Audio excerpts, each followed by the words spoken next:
In a quiet Columbus, Ohio neighborhood, a racist neighbor thought she could block a single mom's driveway without consequence, until Aaliyah Jones turned the tables, towing her car and sparking a community reckoning that no one saw coming. What happens when one woman's courage changes everything? Aaliyah Jones pulled into her street after a grueling 12-hour shift at the hospital. Her green scrubs wrinkled, her eyes heavy with exhaustion. At 34, she was a dedicated nurse in Columbus, Ohio, balancing her demanding job with raising her 8-year-old daughter, Nia. Her modest one-story home with its faded blue siding and a small front porch decorated with a single hanging flower basket was her sanctuary, a place to unwind, cook dinner, and read bedtime stories under the soft glow of a lamp. She'd bought the house 3 years ago after her divorce, scraping together every penny from her savings to give Nia a stable home, a place where they could build memories together. The neighborhood was quiet, lined with well-kept lawns and tidy houses, the kind of place where kids rode bikes until the streetlights came on. But for the past 3 months, Aaliyah's peace had been shattered by her neighbor, Karen Whitmore, a wealthy 50-year-old HOA board member who lived in the pristine 2-story house next door. Karen's red Mercedes SUV had become a permanent fixture in Aaliyah's driveway, parked there like it was her right, its glossy exterior a stark contrast to the faded paint on Aaliyah's own beat-up sedan. It started small, almost innocent, the kind of thing you might brush off as a one-time mistake. The first time Aaliyah saw the SUV blocking her driveway, she figured it was a fluke. Maybe Karen had guests over for one of her fancy dinner parties, the kind Aaliyah could hear through her bedroom window, laughter and clinking glasses that went on late into the night. Maybe she needed extra space for her guests' cars. Aaliyah parked on the street, her sneakers crunching against the gravel as she walked to Karen's door, her body aching from hours on her feet at the hospital. She knocked, her tired body begging for a quick resolution so she could get inside, take a hot shower, and collapse into bed. Karen answered, her blonde hair perfectly styled, her silk blouse catching the porch light, her voice dripping with fake sweetness. "Oh, I'm so sorry, hun," she said, waving a manicured hand like it was no big deal, her nails painted a glossy coral that matched her earrings. "I'll move it in a bit, I promise." But she didn't. Aaliyah waited a full hour, sitting in her car with the heat off, her breath fogging up the windows in the chilly Ohio evening. She watched as Karen moved around inside her house, her silhouette visible through the curtains, laughing with someone on the phone, completely unbothered. Finally, Karen sauntered out, taking her time, her heels clicking against the pavement, not even glancing at Aaliyah as she drove off. Aaliyah's exhaustion turned to frustration, a slow burn in her chest, but she let it go. She didn't want trouble. Not after the day she'd had. The second time hit harder, cutting deeper into Aaliyah's already fraying patience. She came home, late, well past Nia's bedtime, her daughter asleep in the back seat, her tiny snores filling the car with a soft rhythm that usually brought Aaliyah comfort. Nia's head rested against the window, her braids slipping out of their ponytail, a stuffed bunny clutched in her arms. Aaliyah had promised to read her a chapter of The Secret Garden before bed, but a last-minute emergency at the hospital, a patient crashing in the ER, had kept her late. All she wanted was to carry her daughter inside, tuck her into bed and kiss her forehead, whispering a quiet apology for breaking their nightly ritual. But there was the Mercedes again, blocking her driveway, its shiny red exterior mocking her, its headlights glinting in the moonlight like a challenge. Aaliyah's heart sank, her hands tightening on the steering wheel. She parked on the street again, gently unbuckling Nia and lifting her out of the car, her daughter's small body warm against her chest. She knocked on Karen's door, her heart pounding with frustration, each beat echoing in her ears. Karen answered, this time with a smirk that made Aaliyah's stomach twist. A cold, calculated expression that said she knew exactly what she was doing. "I had a delivery, and the truck needed space," Karen said, her tone dismissive, as if Aaliyah's inconvenience was nothing more than a minor annoyance in her perfect world. Her eyes flicked over Aaliyah, lingering on her green scrubs with a disdain that felt like a physical blow. "You're always coming and going at odd hours," Karen added, her voice sharp, So I figured you wouldn't mind. People like you are used to making do, aren't you?" The words stung, their racist undertone cutting deeper than Aaliyah had expected. A reminder of every time she'd been made to feel like she didn't belong. Aaliyah kept her voice steady, though it trembled with suppressed anger, her arms still wrapped around Nia. "I need my driveway, Karen. Please stop parking there. I've got my daughter with me. I just want to get her inside." Karen rolled her eyes, her gaze cold and unyielding. "Some people are so dramatic," she muttered, just loud enough for Aaliyah to hear before shutting the door in her face with a force that made the frame rattle. Aaliyah stood there, Nia stirring in her arms, her exhaustion morphing into a burning anger that seared through her chest. She knew this wasn't just about parking. Karen's words, "people like you," echoed in her mind, a clear signal of the prejudice she was up against, a prejudice she'd hoped to shield Nia from in this quiet neighborhood. The third incident came a week later, and it tested Aaliyah's resolve in a way she hadn't expected. She'd taken a rare day off to spend with Nia, a sunny Saturday filled with small joys, pancakes for breakfast, a trip to the library, and an afternoon painting rocks in the backyard, their laughter filling the air as they turned smooth stones into ladybugs and stars. Aaliyah had felt lighter than she had in weeks, her heart full as she watched Nia's face light up with every new creation, her daughter's giggles a balm to her weary soul. But when they returned home, arms full of library books and a bag of art supplies, Karen's SUV was there again, parked at an angle that took up the entire driveway, as if she'd done it on purpose to make a point. Aaliyah's joy evaporated, replaced by a sinking dread that settled in her stomach like a stone. She knocked on Karen's door again, this time with Nia at her side, her daughter's small hand clutching hers, her voice bright as she asked, "Mommy, why can't we park in our driveway?" The question broke Aaliyah's heart, a reminder of how Karen's actions were affecting not just her, but her daughter too. Karen didn't answer, but Aaliyah could hear music playing inside, the faint hum of a vacuum cleaner. She was home, just choosing to ignore them, her silence as dismissive as her words had been. Aaliyah left a note under the windshield wiper, her handwriting shaky but firm. "Please stop parking in my driveway. This is my home." When she checked the next morning, the note was gone, but the SUV was still there, untouched, unmoved, a silent taunt that pushed Aaliyah closer to her breaking point. By the fourth incident, Aaliyah's patience was threadbare, stretched so thin it felt like it might snap at any moment. She'd had a brutal day at the hospital, coding patients, endless paperwork, and a supervisor who'd yelled at her for a minor charting error, her voice sharp and cutting in front of the entire staff. Aaliyah had held back tears, swallowing her pride to get through the shift, counting down the minutes until she could go home. All she wanted was to park in her own driveway, hug her daughter, and collapse on the couch with a cup of tea, letting the stress of the day melt away.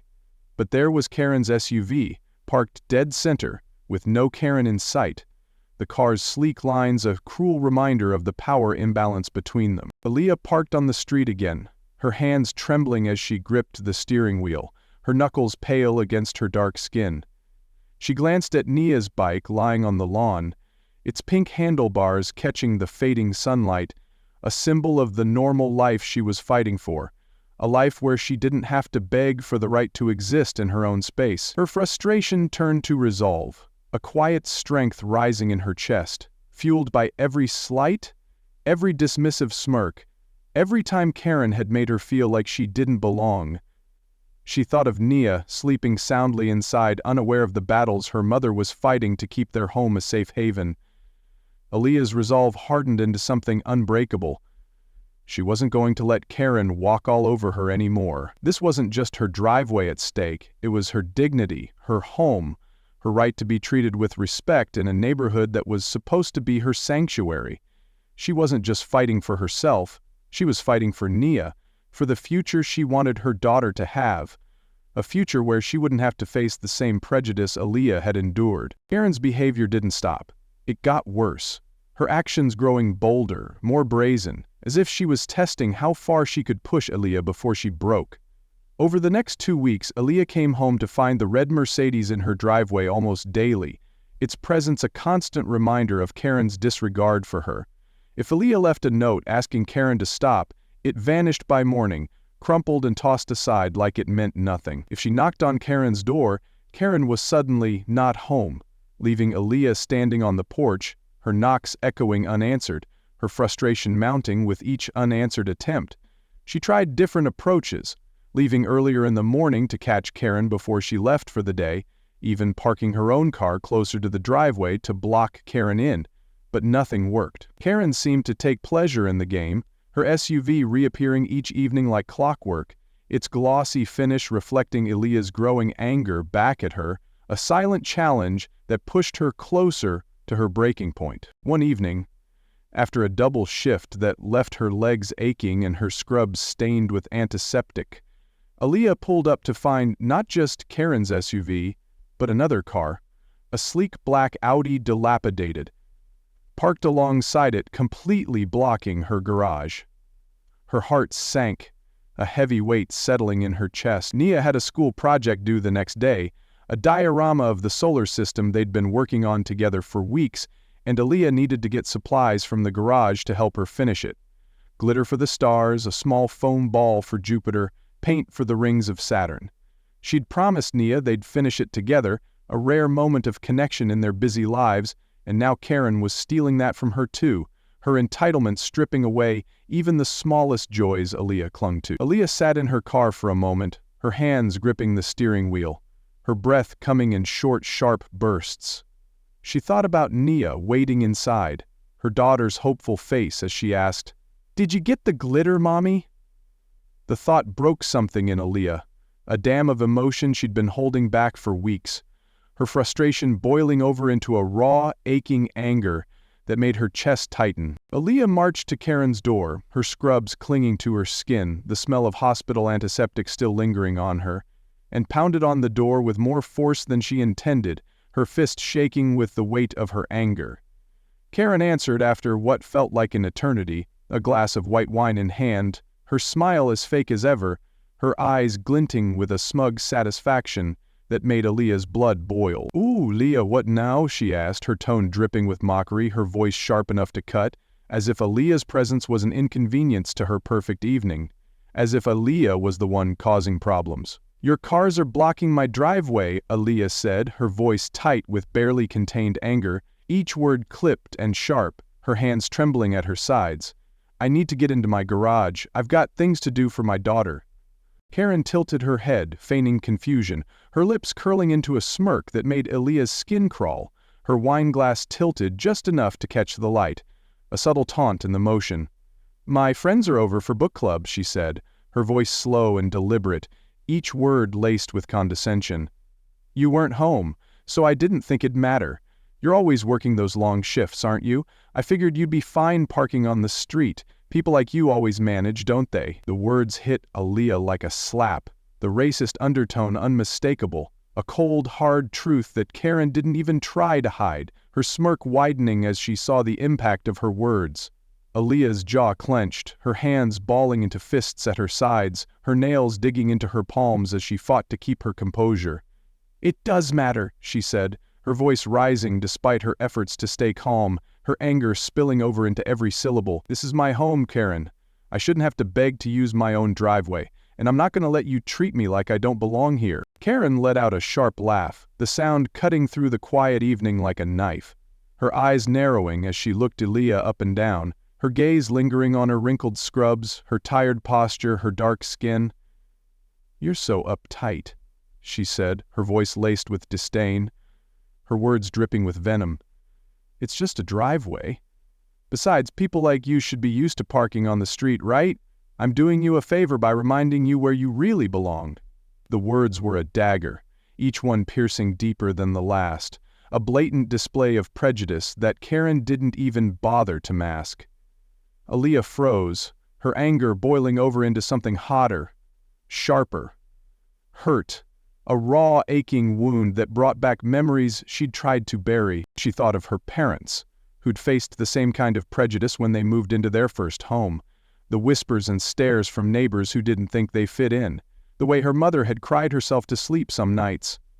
She thought of Nia, who deserved better than to grow up in a world where people like Karen could treat them like this, where her daughter might one day hear those same words, "People like you," and feel the same sting. Her hurt burned, a deep, searing pain that settled in her bones, but it also lit a fire in her, a fierce determination to stand up for herself, for Nia, for every person Karen had ever looked down on. She opened her mouth to respond, her voice trembling with a mix of hurt and rage. But before she could get the words out, Karen shut the door in her face, the click of the lock echoing in her ears like a final insult, a dismissal that felt like a physical blow. Aaliyah stood there, her chest heaving, her mind replaying Karen's words, "People like you." The hurt stung deep, a sharp pain that threatened to swallow her whole, but it also fueled her resolve, a fire that burned brighter with every second she stood there. She wasn't going to let this slide, not anymore. As she turned to walk back to her car, her sneakers scuffing against the pavement, a new voice broke the silence, pulling her out of her spiraling thoughts. "That's not right," said Marcus, a 28-year-old delivery driver who'd just dropped off a package at a nearby house, his truck still idling at the curb. He adjusted his cap, his brown eyes flashing with indignation as he stepped closer, his work boots leaving faint prints on the grass. "I've seen her do this to other folks around here," he said, his voice steady but laced with anger.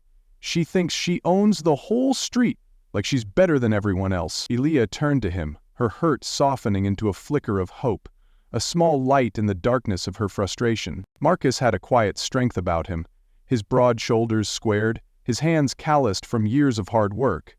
He'd seen his own share of unfair treatment, delivering packages in neighborhoods where people like Karen often looked at him with suspicion, assuming he didn't belong. "She did the same thing to Mrs. Carter down the street," Marcus continued, his voice low but firm. "Parked in her spot for weeks, then got her fined for some nonsense about her mailbox being the wrong color. It's not right." He handed Aaliyah his card, the edges worn from being in his pocket, his name printed in simple black font, Marcus Evans, delivery driver. "If you need a witness, I'm around," he said, his voice firm but kind, a promise of support that Aaliyah hadn't expected. His small act of solidarity gave Aaliyah a spark of courage.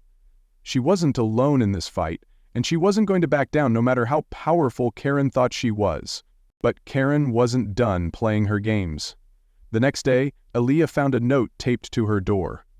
An HOA violation notice for unauthorized parking on the street, signed by Karen herself in a looping, self-assured script. It was a petty power play, a jab meant to remind Aaliyah who held the reins in this neighborhood, who had the power to make her life miserable. The notice claimed Aaliyah's car had been parked on the street excessively, even though she'd only done so because Karen kept taking her driveway, a twisted attempt to turn Aaliyah's struggle against her. Aaliyah tore the note down, her hands shaking with rage, the paper crinkling in her grip. She'd tried reasoning with Karen, asking politely, even begging, but now it was clear. Karen wasn't just entitled, she was targeting Aaliyah, her racism seeping into every interaction, every smirk, every word, a poison that Aaliyah could no longer ignore. She thought of Nia, who'd come home from school that day with a drawing of their house, a bright crayon sketch with a smiling sun overhead.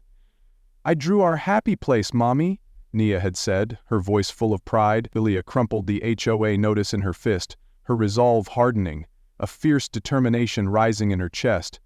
She wasn't just fighting for her driveway anymore.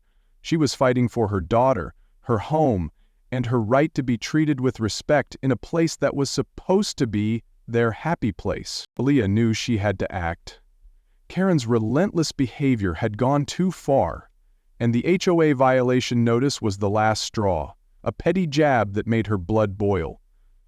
She sat at her kitchen table that morning, the crumpled notice in front of her, a cup of coffee growing cold as her mind raced. She thought about calling the HOA office, hoping someone there might listen, might care enough to step in. She dialed the number, her voice steady despite the nerves twisting in her stomach, and explained the situation. Karen's SUV in her driveway for months, the ignored notes, the racist remarks, the way she'd targeted Aaliyah and now the neighborhood kids. The woman on the phone sounded bored, her tone flat and disinterested. "Unless there's damage to your property, we can't get involved," she said, as if reading from a script, her words a cold dismissal of Aaliyah's struggle. "Have you tried talking to her?" Aaliyah sighed, her frustration mounting, a heavy weight pressing down on her chest. "That's all I've been doing," she said, her voice tight, her fingers gripping the phone a little too hard. The woman offered to send a courtesy email to Karen, but Aaliyah knew it wouldn't do anything. Karen was untouchable, or so she thought, her position on the HOA board a shield she wielded with smug confidence. Aaliyah hung up, her frustration turning to a quiet, simmering anger, a fire that refused to be extinguished. She wasn't going to let Karen win, not after everything she'd put her through, not after the way she'd made Aaliyah feel small, unworthy, like she didn't belong in her own home. That evening Rual pulled into her street, her body aching from another long shift at the hospital, her mind still replaying the HOA's dismissive response. She saw Karen's red Mercedes in her driveway again, parked at an angle, as if Karen didn't even care anymore, as if she knew Aaliyah couldn't do anything about it. The sight made Aaliyah's anger flare, a hot, searing heat that coursed through her veins, but something else caught her eye. A group of neighborhood kids, including Nia, playing soccer nearby in the cul-de-sac. Their laughter filling the air, a sound that should have brought Aaliyah joy but instead made her stomach churn with dread. One of the kids, a 10-year-old named Liam, ran over, his freckled face flushed with excitement, his soccer ball tucked under his arm. "Miss Jones, that lady yelled at us for playing too close to her house," he said, pointing at Karen's pristine two-story home, his voice trembling with a mix of fear and indignation. "She said we were lowering the property value and told us to go play somewhere else. Like we don't even belong here." Aaliyah's stomach twisted, a sickening realization washing over her. Karen wasn't just targeting her, she was bullying the entire neighborhood, using her power to intimidate anyone who didn't fit her narrow idea of acceptable. Anyone who didn't look like her, who didn't live up to her warped standards. The thought of Karen's words sinking into the minds of these children, making them feel like they didn't belong in their own neighborhood, filled Aaliyah with a deep, aching hurt, a pain that went beyond her own struggles. She thought of Nia, her sweet, bright daughter, who deserved to grow up feeling safe and valued, not belittled by someone like Karen. Aaliyah's resolve hardened, a steel-like determination settling in her chest, fueled by the hurt she felt for the kids, for herself, for every person Karen had ever made feel less than. She pulled out her phone, her hands steady despite the anger coursing through her, and started recording, capturing Karen's SUV in her driveway, its glossy red exterior a glaring symbol of her entitlement. She zoomed in on the crumpled HOA notice still in her hand, the paper a testament to Karen's petty power plays, then panned to the kids playing in the distance, their innocence a stark contrast to Karen's cruelty. Aaliyah marched to Karen's door, her heart racing, each step a declaration of her refusal to back down. She knocked, her fist firm against the wood, her resolve unshakable. Karen answered, her smirk as smug as ever, her arms crossed, her posture radiating arrogance. "What now, Aaliyah?" she asked, her tone dripping with disdain. Her eyes narrowing as she took in Aaliyah's phone, the red recording light a silent challenge.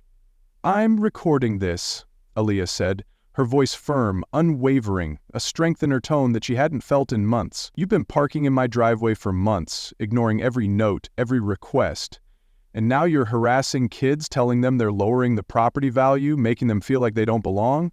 I'm done asking nicely, Karen." For a split second, Karen's smirk faltered, a crack in her facade, a flicker of unease in her eyes, as she realized Aaliyah wasn't the same woman she'd dismissed so easily before. But then she laughed, a sharp, cold sound that echoed in the evening air, her confidence snapping back into place like a mask. "Go ahead, record all you want," she said, her voice laced with mockery, her words a dagger aimed at Aaliyah's heart. "No one's gonna care what someone like you has to say. You think you can take on the HOA board? You think you can take on me?" Aaliyah's hurt deepened, Karen's words a reminder of the prejudice she'd faced her whole life, but she didn't flinch. She held Karen's gaze, her anger transforming into a fierce determination, a fire that burned brighter than ever. She wasn't backing down. She had a plan, and Karen's arrogance was about to backfire in a way she never expected, a reckoning that would shake the neighborhood to its core. Aaliyah didn't waste another second. She knew words wouldn't change Karen, but action would, and she was ready to take control.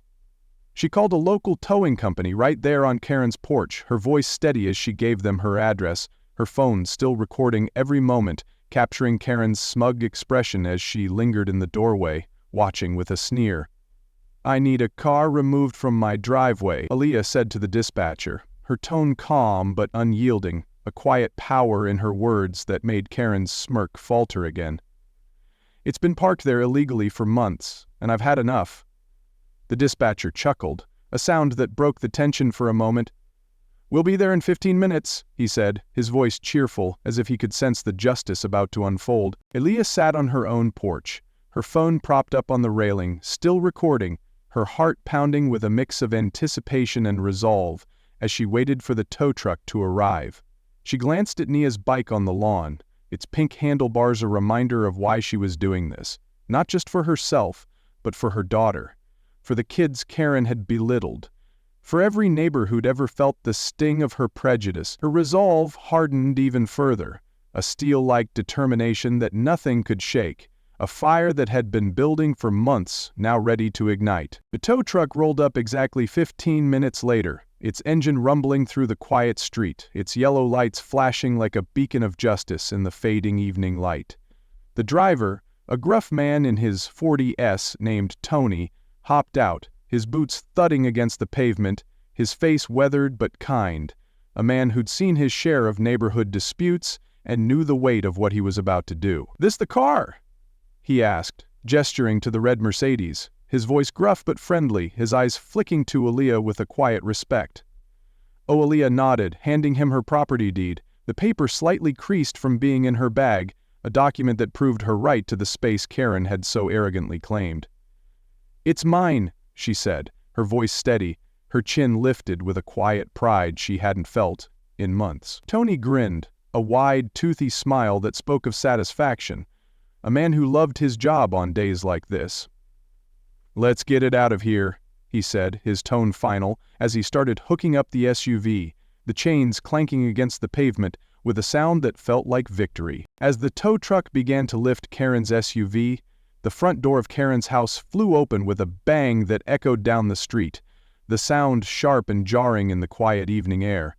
Karen stormed out, still in her silk robe, her face twisted with rage, her blonde hair wild from the sudden rush, her eyes wide with disbelief.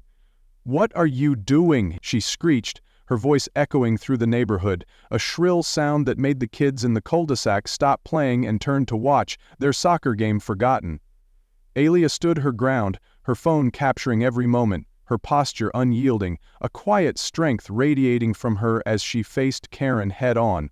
"I told you to stop parking in my driveway," she said, her tone calm but unyielding, a power in her voice that made Karen freeze for a split second. "You didn't listen, so I took care of it. This is my home, Karen, and I'm done letting you walk all over me." Karen's eyes widened, her hands balling into fists, her face turning a deep shade of crimson as the reality of the situation sank in. "You can't do this!" she screamed, her voice shaking with a mix of rage and panic, her composure crumbling like a house of cards. "I'm on the HOA board. I'll have you fined. Evicted even. You'll regret this." But Aaliyah wasn't done. She stepped closer, her voice rising with a power she hadn't felt in months, a fire that had been simmering now blazing brightly for all to see. "I'm a nurse, Karen," she said, her words sharp and clear, cutting through the evening air like a blade.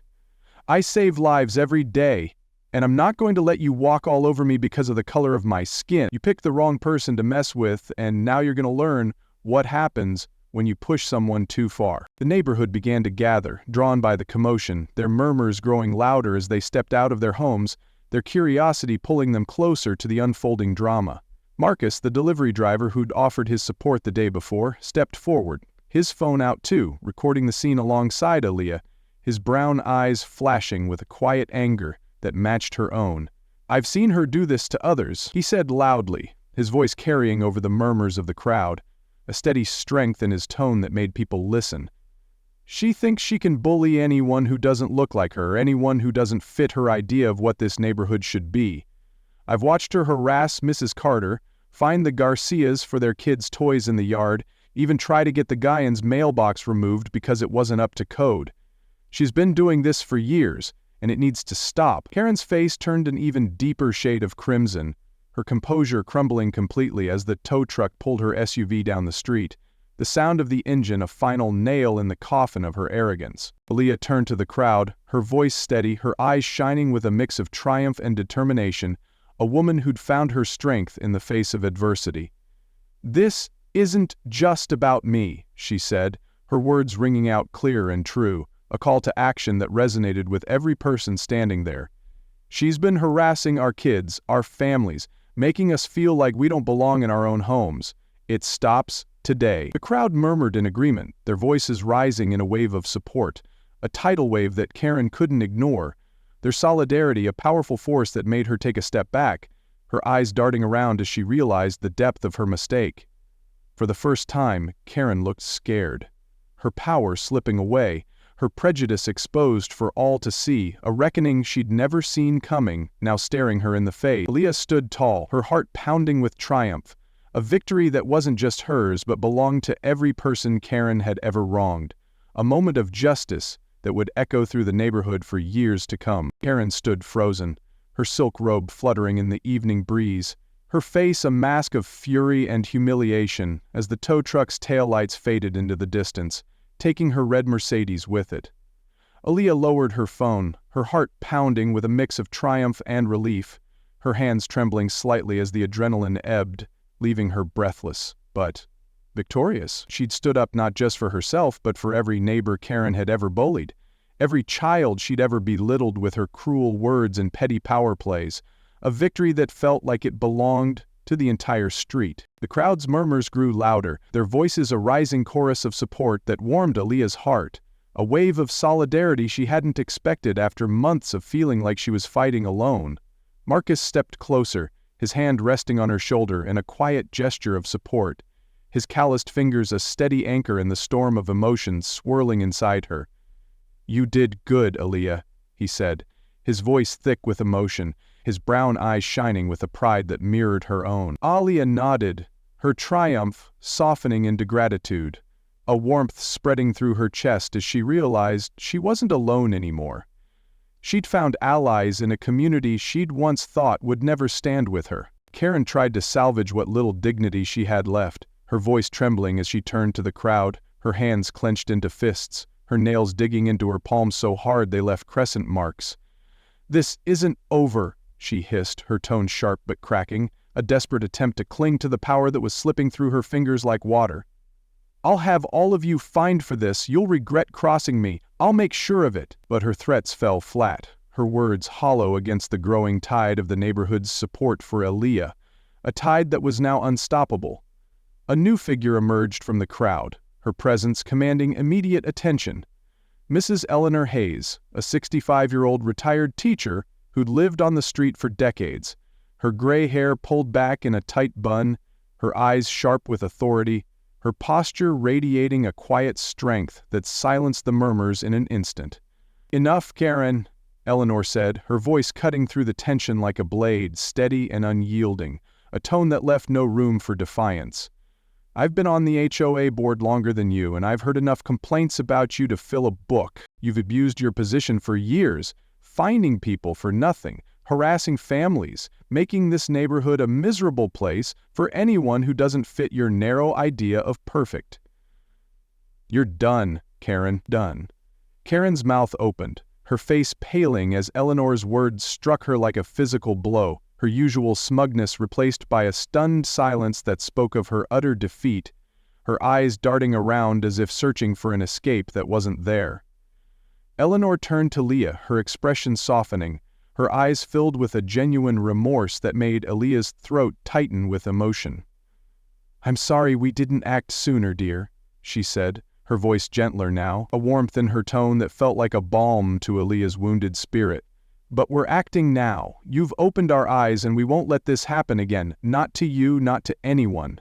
Aaliyah's gratitude deepened into a quiet relief, a weight lifting off her shoulders as she realized the community was finally stepping up, that her fight had sparked a change she'd never dared to hope for, a change that would protect Nia and every other child on this street. By the end of the week, the HOA board held an emergency meeting, the tension in the air palpable as neighbors filled the small community center, their faces a mix of determination and hope, a shared resolve to right the wrongs of the past. Aaliyah attended, her head held high, Nia's small hand in hers, her daughter's bright eyes taking in the room with a curiosity that made Aaliyah's heart swell with love. The board formally removed Karen from her position, her years of petty fines and power trips finally catching up to her, a reckoning that had been a long time coming.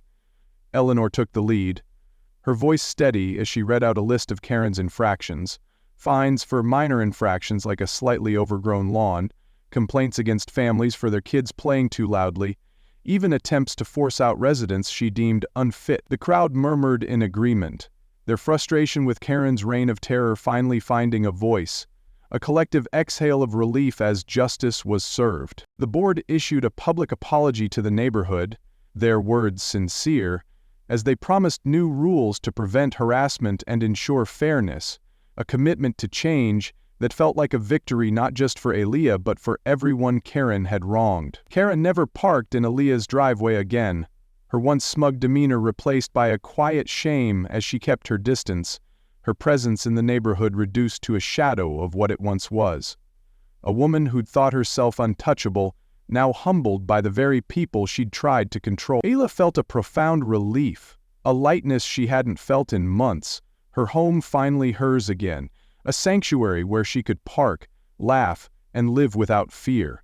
A place where she and Nia could build memories free from the shadow of Karen's prejudice. She looked down at Nia, her daughter's smile a reminder of why she'd fought so hard, and felt a quiet pride take root in her chest, a pride in her own strength, in the community she'd helped awaken, in the future she was building for her daughter, a future where Nia could grow up knowing her worth, knowing she belonged. 3 months later, the neighborhood was transformed, the tension that had once hung over the streets replaced by a sense of unity and hope, a palpable shift that made the air feel lighter, the days brighter. The HOA implemented mandatory anti-bias training for all members, a change sparked by Aaliyah's stand, a recognition that prejudice had no place in their community. A step toward ensuring no one would ever feel the way Aaliyah had again. A new community board was formed, with Marcus and Eleanor at the helm, their leadership ensuring every voice was heard, every concern addressed, with fairness and respect. A stark contrast to the tyranny Karen had once wielded. Aaliyah became a mentor to other single moms on the street, her courage inspiring them to speak up against injustice, her story a beacon of hope for those who'd felt powerless against the HOAs. She'd sit on her porch with them, sharing coffee and stories, her laughter mingling with theirs as they found strength in each other, a sisterhood born from her fight, a bond that reminded Aaliyah of her own mother's resilience, the way she'd held her head high, despite the whispers and stares of their old neighborhood decades ago. Nia and Liam organized a soccer tournament in the cul-de-sac, their laughter filling the air as kids of all ages ran across the pavement, wearing mismatched jerseys they'd made themselves, some with glitter, others with hand-drawn numbers, while parents cheered from the sidelines, their voices a joyful cacophony that drowned out the memory of Karen's harsh words, a stark contrast to the tension she'd once sown. A plaque was installed at the community center, a small but meaningful tribute, engraved with a simple message, for Aaliyah Jones, who showed us the power of standing up. Aaliyah touched the plaque the first time she saw it, her fingers tracing the letters, her heart swelling with a quiet pride that brought tears to her eyes, a pride in the legacy she'd created, without even realizing it, a legacy that connected her to her parents' struggles, to the battles they'd fought so she could stand here today. From the perspective of a new resident, 40-year-old Javier, the neighborhood felt like a haven, a far cry from the HOA horror stories he'd braced himself for before moving in with his family. He'd expected the usual drama, petty fines, nosy neighbors, rules that made no sense, but instead found a community that welcomed his family with open arms. a legacy of Aaliyah's fight that had reshaped the neighborhood into a place of inclusion and kindness, a place where his kids could play without fear of judgment. At the annual block party, a new award was introduced in Aaliyah's honor, the Jones Justice Award, a recognition of courage in the face of injustice, a symbol of the change she'd sparked with her unwavering resolve. Its first recipient was a young mom named Sophia, who'd reported a racist incident at the local park, her bravery a mirror of Aaliyah's own. Her voice steady as she accepted the award, her eyes shining with gratitude as she looked at Aaliyah in the crowd, a silent thank you for paving the way. Aaliyah clapped for Sophia, her heart full, a sense of fulfillment washing over her as she realized her journey had ripple effects, touching lives she'd never even met, proving that one act of courage could change everything. She thought of her own parents, who'd faced prejudice with quiet dignity, and felt a deep connection to them, a sense that she'd honored their struggles by standing up for herself and her community, a connection that tied her past to her present, her family's history to the neighborhood's future, a thread of resilience that ran through every choice she'd made. Dear viewer, Aaliyah's story shows us that standing up to prejudice can transform not just our lives, but entire communities, a powerful reminder that every voice matters, that every stand against injustice, no matter how small, can spark a movement that changes the world around us. Have you ever faced injustice and turned it into a moment of change, a moment where you found your voice and made a difference, where you showed the world that your voice matters just as much as anyone else's? Share your story in the comments. We'd love to hear how you fought for justice, just like Aaliyah, how you've turned pain into power, adversity into action, how you've proven that no one can silence a voice that refuses to be ignored.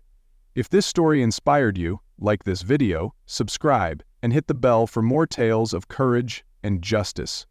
Stories that remind us of the strength we all carry within us, the power we have to make our communities places where everyone belongs. Let's build a world where every voice matters, where no one is pushed aside, where communities stand together against injustice.